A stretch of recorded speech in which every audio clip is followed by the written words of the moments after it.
I am 33 years old and I've just been diagnosed with allergies like a year and a half ago and I fucking forgot. So here I am thinking I'm getting sick. And then it dawned on me. No, bitch, it's allergies.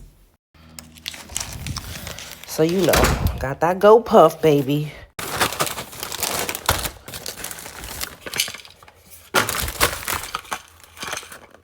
Let's see what this does for me.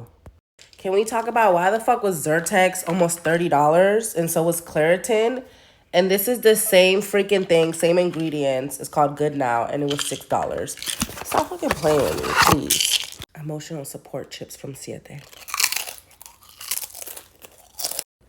These are so teeny tiny. I just took one. We'll see what happens.